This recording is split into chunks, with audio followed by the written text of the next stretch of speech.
Salut, c'est Maude avec un E, pour Céramique avec un K, le podcast qui dresse le portrait de la création céramique actuelle. Non, la céramique ne se résume pas à la poterie. Elle ne se résume pas non plus à Demi Moore et Patrick Swayze, batifolant sur un tour de potier. Non, la céramique ce n'est pas ringard. Au contraire, c'est une discipline vaste et éclectique, regroupant des créatrices et créateurs, des artistes aux horizons et pratiques variées.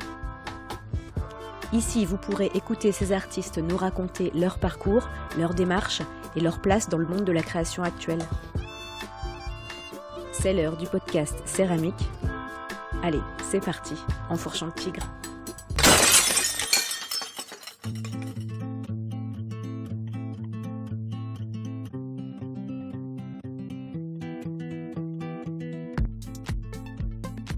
Cette année, j'ai eu l'immense privilège d'être invitée au Printemps des Potiers, à Bandol. Et j'ai eu carte blanche pour réaliser un documentaire sonore. Le Printemps a fêté en 2024 ses 40 ans. Et c'est un événement hyper complet pour tous les amoureux et amoureuses de la céramique. Il y a bien sûr le marché, qui a lieu chaque week-end de Pâques et qui regroupe des céramistes talentueux et suffisamment courageux pour affronter les aléas de la météo. Il y a aussi une très belle expo qui présente le travail d'artistes incroyables. Et ce qui m'a intéressé le plus, ce sont les rencontres professionnelles, qui se déroulent sur 4 ou 5 jours au théâtre municipal de la ville de Bandol.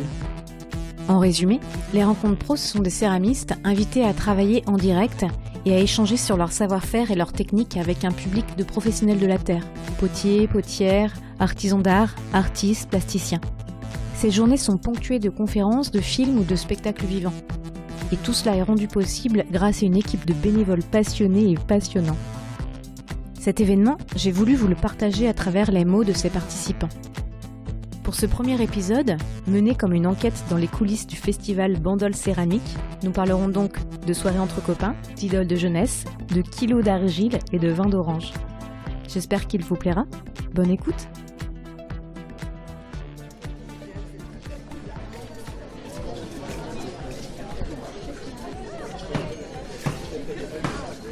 Je suis ravie.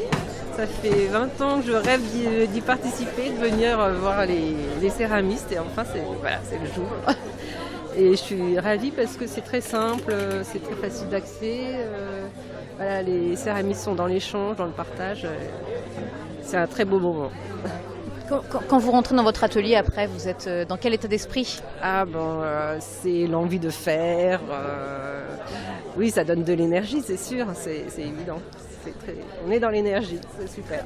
Merci beaucoup. Pour nous présenter l'événement, qui de mieux qu'un de ses membres fondateurs, le potier Pierre Dutertre, tout aussi élégant en bleu de travail que blagueur derrière un micro. Enfin là vous verrez, il est sérieux, mais par contre sur scène, croyez-moi, c'est un céramiste stand-upper. Je m'appelle Pierre Dutertre, je fais de la céramique et de la poterie depuis près de 50 ans maintenant. Et je suis installé à Olioul, près de Bandol. Et au départ, on était un petit groupe, seulement 4 personnes, 4 céramistes du coin. Et puis petit à petit, on s'est ouvert à d'autres. On a créé une association pour des raisons techniques. Et on fonctionne toujours de la même manière. On se réunit à peu près toutes les semaines pour ce qui est de la notion du bureau. Et là, on imagine avec les autres, ensemble, qu'est-ce qu'on aimerait rencontrer, quels sont les céramistes qu'on aimerait rencontrer. On a choisi ce nom aussi, le Printemps des Potiers, parce qu'on avait imaginé que ça pouvait se faire tout le temps au printemps.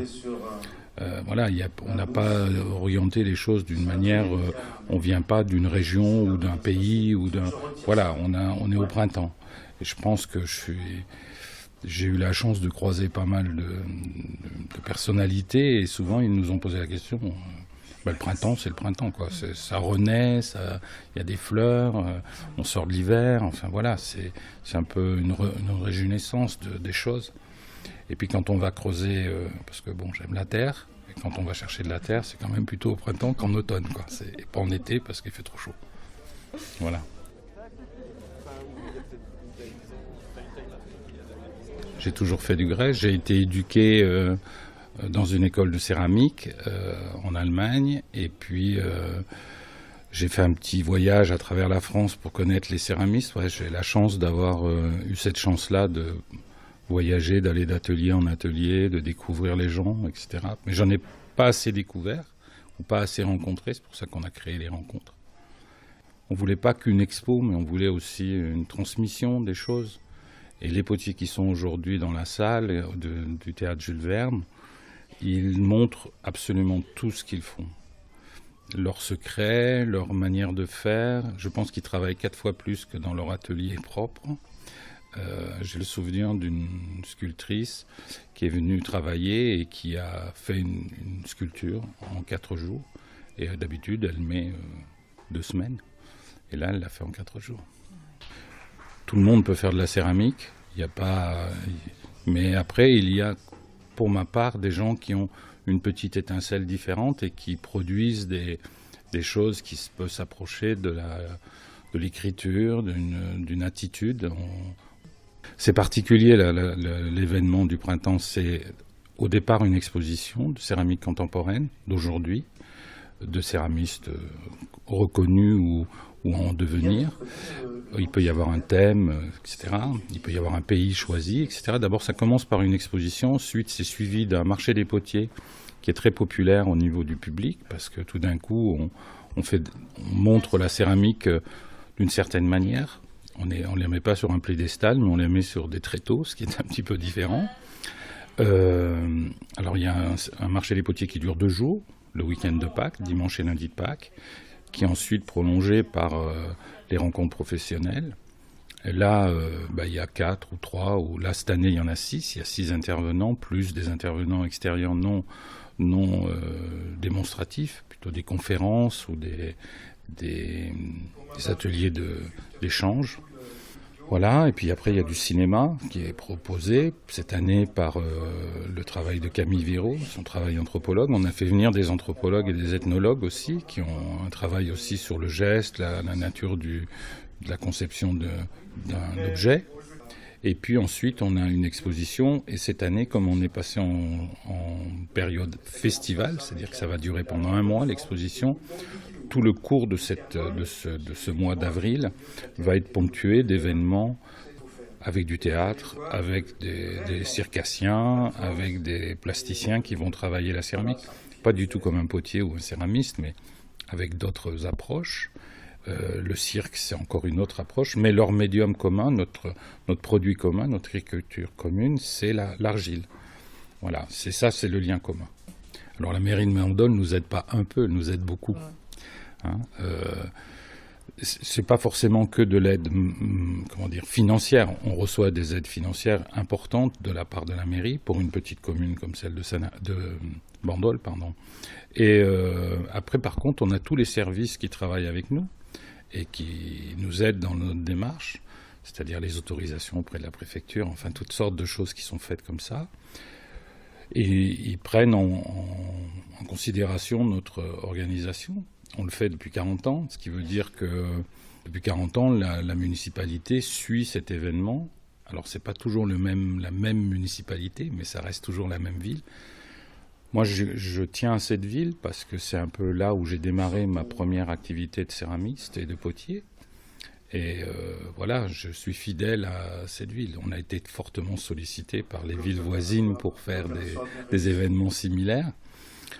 Mais bon, on aime Bandol, quoi. C'est pas, il y a du bon vin et les gens qui sont autour de nous, que ce soit les services techniques, la com, les gens de la ville, des services de la ville, ils sont contents quand on arrive. C'est sûr qu'on met un peu de bazar, mais c'est le moins qu'on puisse dire. Bon, on est dans un théâtre quand même. On n'est pas dans une salle. C'est un théâtre. C'est pas. Mais on a tous les moyens techniques. On a un régisseur, des gens qui viennent nous aider pour transporter les choses lourdes, etc. On a quand même une aide matérielle importante et humaine surtout. L'aide technique, elle est aussi présente grâce à un partenariat avec un des grands fournisseurs de terre de la région. Voici donc Madame Solargile, alias Mathilde Péchou, qui pendant 10 jours vient assister l'équipe du printemps et organise des livraisons de terre quasi à la tonne. Bonjour, du coup moi je m'appelle Mathilde Péchou, je travaille pour la société Solargile depuis janvier 2020 je représente en partie Solargile au Printemps des Potiers. Donc depuis 1990 ou 91, si je ne dis pas de bêtises, Solargile est partenaire du Printemps des Potiers. Donc on est présent sur le marché et on prête en grande partie le matériel, que ce soit pour le marché, donc pour les démonstrations de tournage ou pour le stand d'enfants. Donc on s'adapte aussi aux intervenants. Donc là, par exemple, pour Hervé Rousseau, il avait besoin de beaucoup de terre. Pareil pour Jean-François Thirion. On est sur du 400 kilos chacun au moins. Voilà. Non, Hervé Rousseau, il en a un peu plus parce qu'en fait, il a 2 argiles différentes. Il a de la ténérée qu'il a utilisé beaucoup au début. Il a aussi de la Guèche 30. Voilà. Mais typiquement, la première journée, Hervé, il a utilisé à peu près 400 kilos. Et après, il y en a qui en utilisent beaucoup moins. Par exemple, Daphné Corrigan, qui a un rythme beaucoup plus lent, entre guillemets, mais beaucoup plus précis dans sa gestuelle. Du coup, elle consomme un peu moins de terre. Mais voilà, après, il y a des outils un peu spécifiques que le printemps a besoin pour ses intervenants. Par exemple, l'année dernière, il y avait une boudineuse.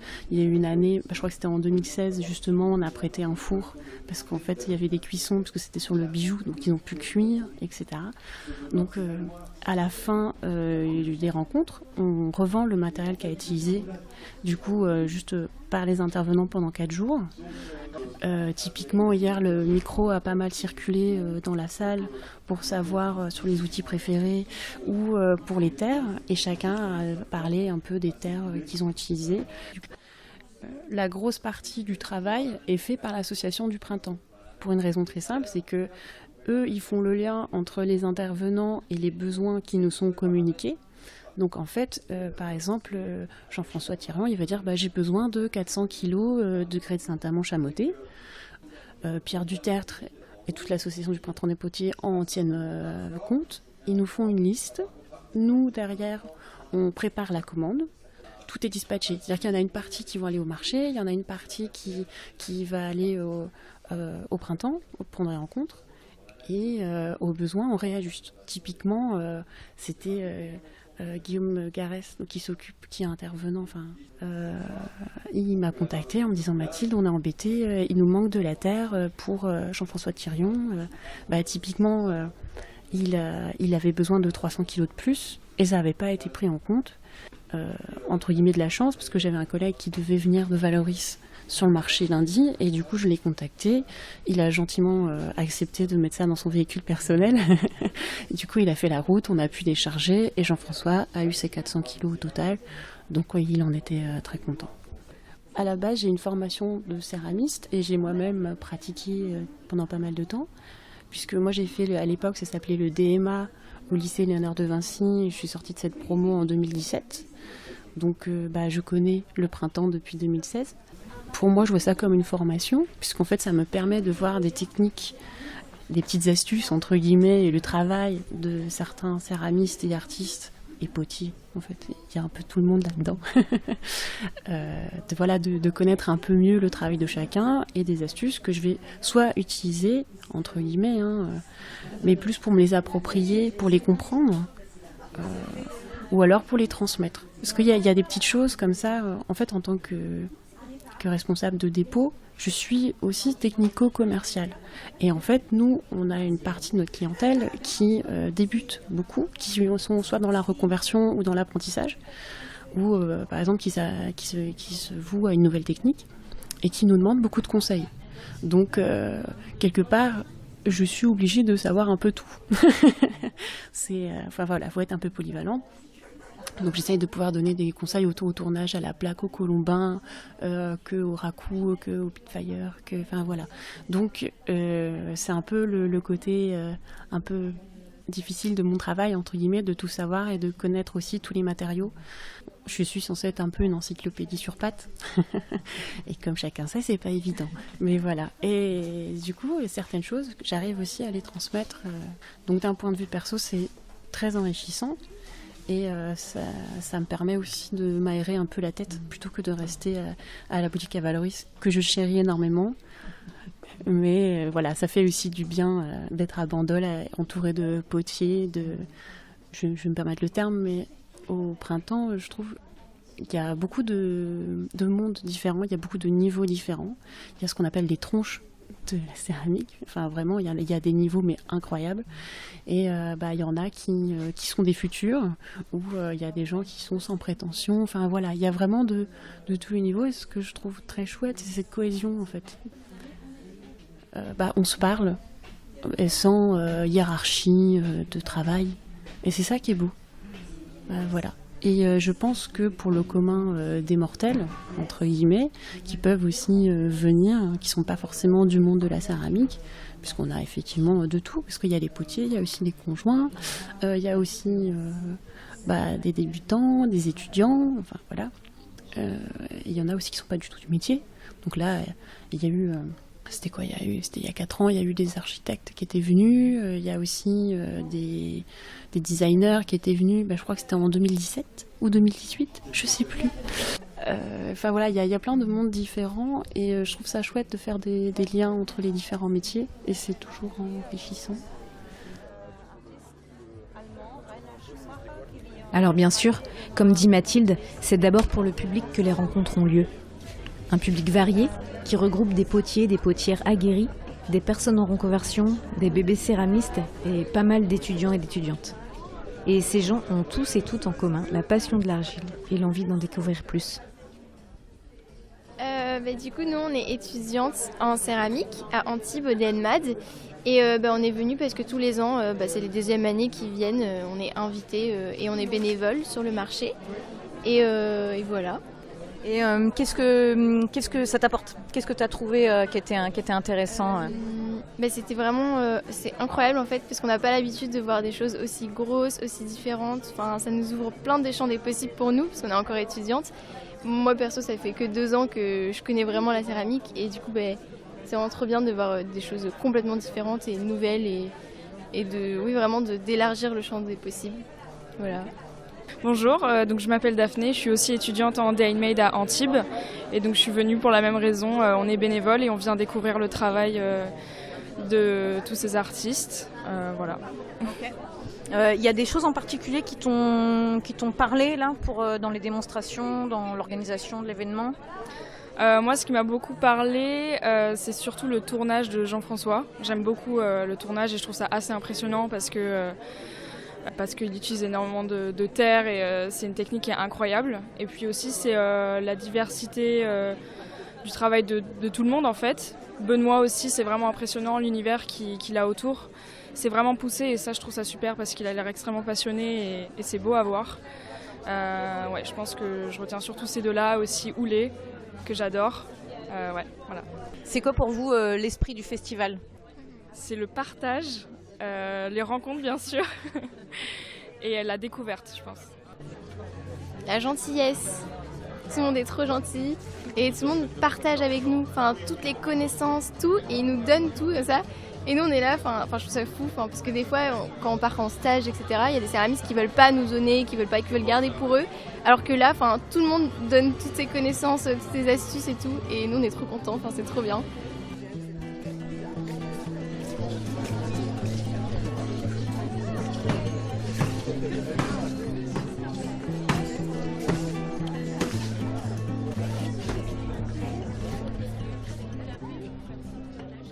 Alors j'avais déjà rencontré une fois un céramiste qui m'avait dit ce serait chouette qu'on puisse échanger sur notre manière de faire. Et j'ai entendu Hervé Rousseau tout à l'heure qui a dit j'ai vu un film. Moi je suis de la génération, le cinéma a commencé, il ne faut pas exagérer quand même, mais on n'avait pas toute la possibilité qu'on a aujourd'hui d'aller recevoir de l'information dans tous les coins. Nous on se passait, on photocopiait des livres parce qu'il y en avait peu, ou voire pas. Moi, je suis né avec un peu la revue de la céramique et du verre. Et je peux dire que le premier numéro, il y avait une œuvre de Camille Viraud. Et là, aujourd'hui, Camille est là, il est présent. C'est un artiste reconnu dans la profession. Et c'est un honneur de l'avoir. Et en plus, moi, je suis très sensible au travail. Je fais partie de la génération où j'adore regarder les gens travailler. Et tout à l'heure, je disais que je regarde la radio parce que je mets de la musique, ça va, ça me dérange pas, mais quand quelqu'un parle, je l'écoute. Alors du coup, je travaille pas beaucoup. c'est un peu gênant. Voilà, c'est un peu bizarre. Mais ces céramistes ou ces potiers, quels qu'ils soient, quand ils travaillent, je trouve ça toujours magnifique, quoi. Enfin, tout est beau, les gestes sont souvent... alors, on n'en a qu'une petite image, hein, mais nous, on essaye d'aborder vraiment les choses de manière un peu plus profonde. On va dire que souvent, les potiers se libèrent, et là, ils ont une contrainte. Il y a 400 yeux qui les regardent, et voilà, ils sont obligés d'être très réceptifs avec le public. C'est une performance un peu difficile. Et souvent, ils n'aiment pas ça. Et nous, on les bichonne dans le bon sens du terme. On les invite, on les loge, on les nourrit, on leur fait découvrir le vin de Bandol. On essaye de les recevoir au mieux pour qu'ils soient... Là, on est aidé économiquement par la ville, puisqu'on nous donne des subventions pour pouvoir les loger correctement, payer leur transport, les accueillir au mieux qu'on peut. Du coup, on en profite pour passer des soirées, parce que la convivialité fait partie quand même du... Et puis moi, il faut que j'ai du plaisir à faire les choses. Mon rôle est de gérer les événements, les difficultés, mais j'aime bien, quand j'ai fini ça, passer un moment avec ceux que j'aime. Je me suis aussi faufilée dans les coulisses du théâtre Jules Verne au moment de la 3e mi-temps de ces rencontres. J'y ai retrouvé l'équipe de choc du printemps, des potiers et des potières bénévoles aux compétences variées et insolites. Certains sont techniciens, d'autres manutentionnaires, cuisiniers ou régisseurs son. Tous et toutes sont sortis de leur zone de confort et de leurs ateliers pour une 15aine de jours et ont donné de leur temps et de leur énergie pour transmettre leur passion de la terre. Puis bon, avouons-le, c'est aussi l'occasion de retrouver les copains, de boire des coups et de se régaler de mets locaux et délicieux. D'ailleurs, à la cantine du printemps, même la vaisselle est artisanale et locale. Écoutons maintenant Jean et Juliette, Milan et Clémentine nous raconter leur expérience de ces retrouvailles familiales. Comme ça, un peu débile, mais qui font sens. Et c'est ça, en fait. Et Pierre, cette année, il l'a pas dit, mais chaque année, il dit voilà, moi, je prends plaisir à rencontrer les gens. Et souvent, quand il y avait des gens qui venaient à l'atelier, on se voyait pas travailler parce qu'on se lavait les mains, on allait boire du vin d'orange et ça c'est vraiment l'esprit de Pierre, c'est vraiment l'esprit du printemps, de partage. Et il a monté les rencontres avec Anne, avec Christine, etc., Eric, tous les anciens, même à l'époque René Delmat. Et c'était vraiment ça, c'était un moment où on se rencontre, on partage, et on faisait le point l'autre jour avec Juliette et Guillaume, qui eux ont créé un événement, et ils disaient voilà, nous si on arrive à tenir 40 ans, dans 40 ans, le petit bébé de notre pote là, il aura 40 ans, et nous on en aura 70. Et c'est complètement dingo quoi, de se dire ok, et même c'était la référente à la culture, à la région qui s'est pointée, elle dit voilà, des événements qui sont chouettes, il y en a, des événements qui durent 40 ans, il n'y en a pas. Et pour le printemps. Et maintenant c'est elle qui reprend un peu en étant au département, c'est ça ? Voilà. Et du coup c'est fou de suivre des événements sur aussi longtemps, même pour les gens qui sont pas dans la céramique, enfin tous ceux qui sont dans l'administratif, la mairie, tout ça, de voir que ça tient en fait, travailler avec plein d'équipes différentes, enfin voir que les équipes changent, mais que l'équipe du printemps, non, on est toujours là. Même pour les habitants, d'un coup c'est les potiers sont là, et les gars du Winnie, enfin notre bar là, notre QG, à chaque fois ils nous voient débarquer, c'est le lancement de la saison pour eux, et pour nous c'est un endroit qui est hyper stratégique, puisqu'on fait le printemps quand on lance notre saison, et c'est le premier marché de la saison. Souvent on essuie la pluie, le vent, comment elle s'appelle, Christine Fabre, elle dit le marché c'est rinçage, essorage, séchage. Il pleut, il y a du vent et après il fait beau. Comment vous vous préparez pour ces 15 jours là hyper denses ? Mal. Je pense que non, l'équipe, le bureau du printemps est ultra organisé. En fait, eux ils abattent un travail de titan en amont, et nous quand on arrive, on fait les petites mains, mais chaque poste est défini, on connaît les équipes, on se fait confiance aussi. En fait, on sait que les gens qui sont à leur poste vont faire leur taf, et si jamais il y a un problème, on est toujours là à s'épauler, à s'entraider, il n'y a pas de soucis sur ça. Et en fait, je pense qu'on est tous Je pense qu'on est tous vraiment contents de revenir parce que, tu vois, les mois d'hiver, dans les ateliers, c'est pas fun, il fait froid souvent. Enfin, les ateliers de poterie, on n'est pas les mieux lotis. Et du coup, de venir au printemps, on se reprend un gros boost d'énergie, de créativité. Et du coup, on repart dans nos ateliers. On a tous envie de créer, en fait. Enfin, ça y est, on est sorti de la période d'hibernation, elle est finie. Et vraiment, on y va, quoi. Moi, je sais qu'on arrive, on fait le point tous, on se raconte nos galères de toute l'année. Et ça fait du bien de se dire que bon, on n'est pas tout seul à ramer dans notre métier, construire nos baraques à questionner, dire putain ouais cette année t'as pas vendu, le marché il est comme ci, il est comme ça. Et qu'est-ce que je veux dire ? Oui, c'est une histoire de dingue parce qu'en fait depuis le temps il y a eu énormément de couples qui se sont rencontrés là, il y a eu même des bébés du printemps, etc.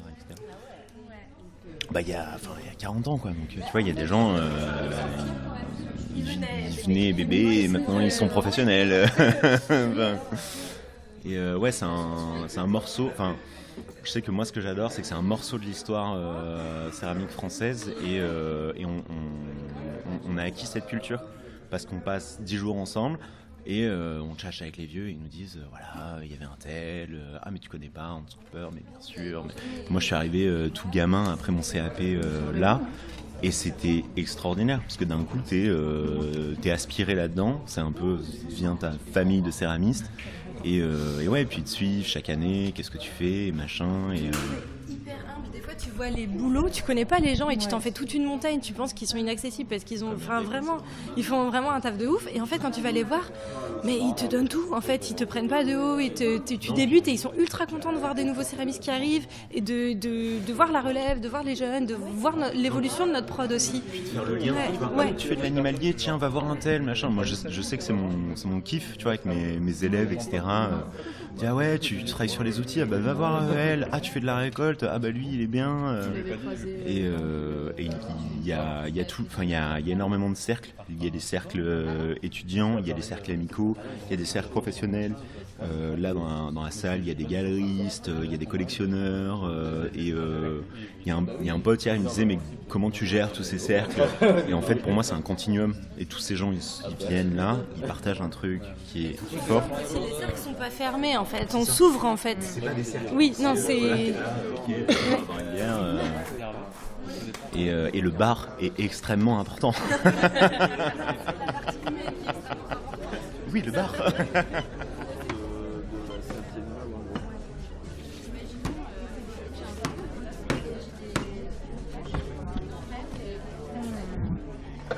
Je m'appelle Milan Peters, nom de famille. Je viens de l'Allemagne. J'ai commencé à faire mes premiers pas dans le métier avec Pierre Dutertre en 87-88. Et depuis, je reviens ici aux rencontres qui ont vraiment attribué à mettre les gens en connexion. C'est quoi ta fonction ici là, pendant l'événement ?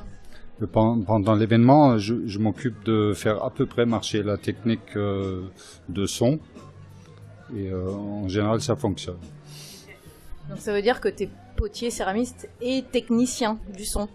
D'amateur, quoi. Ouais. Non, j'ai aucune formation là-dedans et c'est venu un peu... Je sais pas comment on dit en français. J'ai eu un bébé par hasard, quoi. Et puis, c'était un peu plaisant. Et j'ai pris l'habitude de le faire. En fait, quand j'avais la tâche la première fois, parce que celui qui le faisait avant, il n'était pas disponible, mon père, par hasard, il avait un CD avec des bruits pour tester son matériel hi-fi. Et ça m'a vachement bien servi pour commencer. Et depuis, je fais ça. Tu dirais que c'est quoi, toi, l'esprit là, de l'événement ? L'esprit de l'événement, c'est au premier plan, c'est la mise en relation des gens.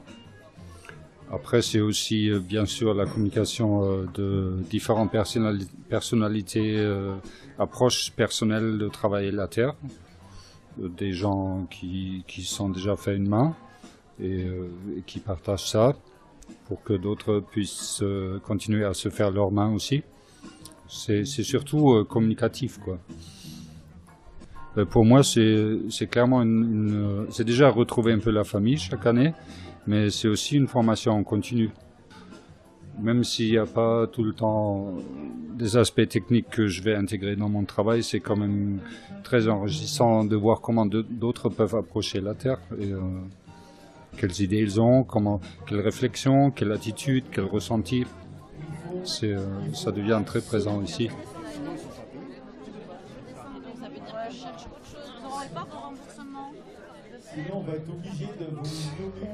Bonjour, je m'appelle Clémentine Dupré. Je suis céramiste et sculpteur, installée depuis peu en Normandie. Et je participe aux rencontres de Bandol depuis 2003. Okay. C'est quoi ta fonction ici ? Alors, au départ, je venais quand j'étais donc étudiante à l'école des arts appliqués du Perret pendant 2-3 ans. Et après, j'ai vraiment aimé ce que j'ai pu apprendre ici, les personnalités que j'ai pu rencontrer, l'ambiance, de découvrir aussi le travail des différents céramistes qui étaient invités tous les ans. Donc j'ai continué à venir et de fil en aiguille, je suis devenue bénévole pendant quelques années. Et en 2019, j'ai présenté mon travail pendant le workshop qui avait trait à l'architecture. Et je continue depuis ce workshop aussi à être bénévole tous les ans, voilà, pendant les rencontres à Pâques. Et tu es bénévole dans quel domaine ? Tu t'occupes de quoi ? Alors, je suis un peu polyvalent en réalité, mais je suis surtout sous l'égide de Sandra Polkowski, donc je suis plutôt dans tout ce qui a trait à l'administratif. Okay. Voilà, et à l'accueil du public. Qu'est-ce que ça t'apporte toi, la participation à ces rencontres ? Alors ça m'apporte beaucoup de choses sur plein de points de vue différents. Alors celle je mettrais en premier de ma liste, c'est les rencontres humaines. Tous les ans depuis 2003, c'est un petit peu comme retrouver une famille. Parce qu'avec certaines personnes, on est devenus très proches. Mais c'est aussi retrouver des gens qu'on voit finalement qu'une fois par an quand on s'extrait chacun de nos ateliers. C'est également un deuxième point, ce que je mettrais, c'est de avoir accès à ce que je dirais plutôt qui est de l'ordre de l'intime habituellement, d'entrer dans 3 ateliers simultanément et de pouvoir voir des artistes ou des artisans qui sont quand même reconnus et qui ont une pratique qui est inscrite dans différents mouvements. De les rencontrer d'une façon intime tout en le partageant avec un public assez large. Voilà, donc c'est plus ça aussi, avoir accès à des choses auxquelles on ne pourrait pas avoir accès et partager des connaissances, des astuces et une certaine émotion. Parce que moi qui ai aussi participé en tant qu'intervenante, la bienveillance du public fait que on arrive à se livrer, parce qu'au départ on est tous, j'imagine, je suis à peu près sûre que la plupart on est assez angoissés, et finalement il y a une telle énergie dans la salle, on a des questions et un regard qui est intéressé et bienveillant. Finalement, quand on est de l'autre côté du miroir, ça nous fait pousser des ailes, ça nous porte dans cette énergie de partage qui fait qu'on oublie chacun nos appréhensions ou notre timidité. Tu dirais que c'est quoi l'esprit de ces rencontres ? Si je devais dire un mot, je dirais le partage. C'est vraiment un partage humain, un partage de savoir, un partage d'expérience, un partage d'amour pour un matériau qui est un matériau tellement riche au niveau plastique, au niveau